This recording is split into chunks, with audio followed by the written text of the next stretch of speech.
First thing you want to do when setting up the server is to actually make a server file.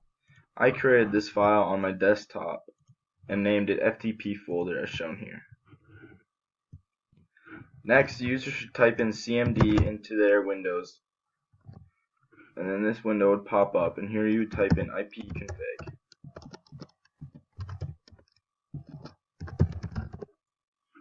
This is needed because the default gateway and the IPv4 address of your computer are needed for steps that are to be taken ahead. Next, the user should go to the control panel. From here, you would want to go to Programs and Features, turn Windows features on or off, and then from here you would want to look for Internet Information Services, FTP and Server.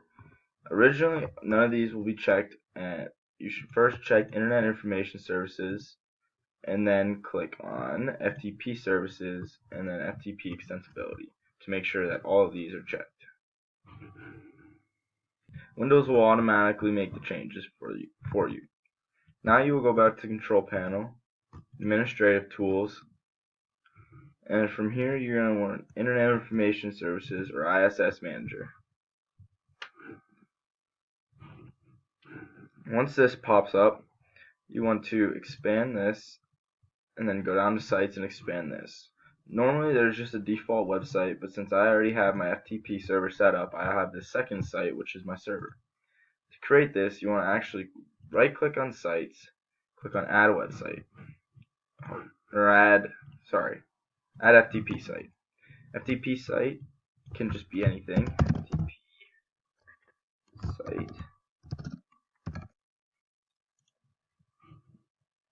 Now, the physical path is actually the FTP folder that you created before on the desktop.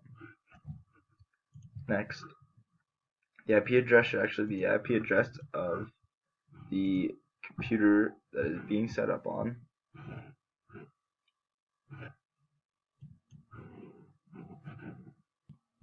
Just for setup purposes, I'm going to actually select no secure socket layer for this step. This can be added later if you allow SSL, but they still require a certificate for this, which I do not currently have. Then you will click Next. Authentication will be basic. Allow access to specified users, and here you will actually enter in your user that was created when your PC was set up and give read and write permissions. Here you would click Finish and it would set up the server, but since I already have it set up, I am not going to do so. Once the site is created after you hit Finish, it should pop up here.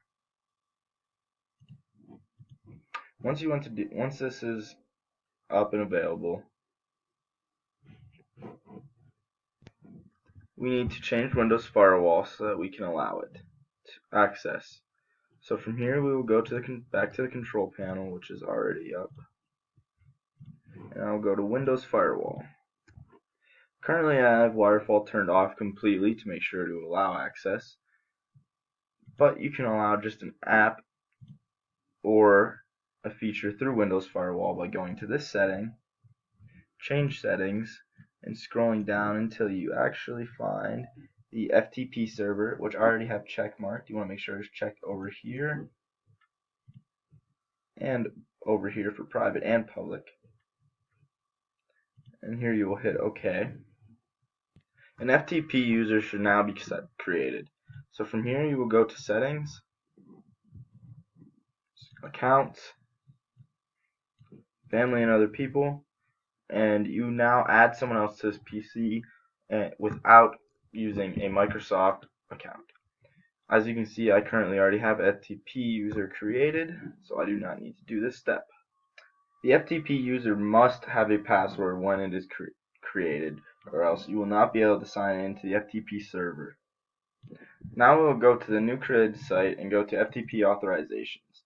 As you can see, I already gave permissions to the new user, but to do this, you would actually right click, add allow rule, select specified users, type in the name of the newly created user, which mine already is, and give them read and write permissions, and then hit OK. Now this user will need to be added to the security settings of the folder. So here we will go to the desktop, right click on the folder, go to properties, go to security, click edit, add, and here you would type in FTP user or whatever yours was made. Click check names and it will automatically give you the username, which I already have mine added. Here you click OK and it would add your user to the group, which mine already is. Now, since everything is set up, the user should be able to access the FTP server. To access this, you will go to the browser, type in FTP://